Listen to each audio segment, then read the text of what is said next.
ฟังเสียงเพลงแววหวานของบ่าวบ้านไกลแม่นแท้บ่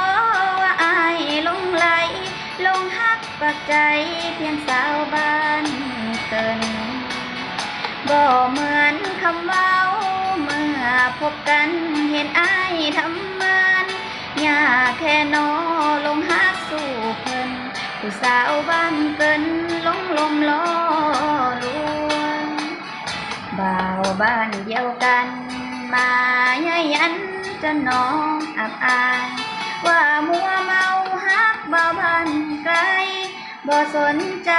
คนคอยเฝ้าห่วงสมดังว่าจาบ่าวบ้านนาเขาพากมาทวงสาวบ้านเกินเกือบเป็นบ้าพวงย้อนถือคำลวงของบ่าวบ้านไกลน้องยังคอยอายอยู่ทุกวันบ่เคยหลงลืมคำอัน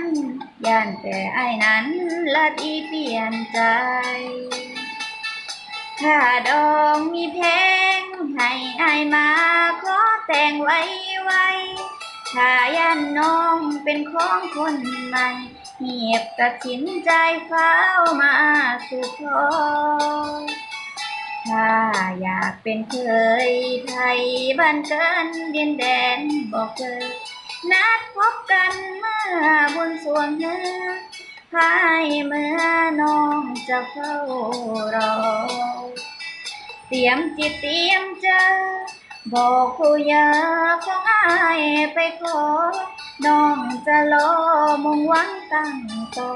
ให้อายไปสู่ขอเป็นเคยบ้านเกิน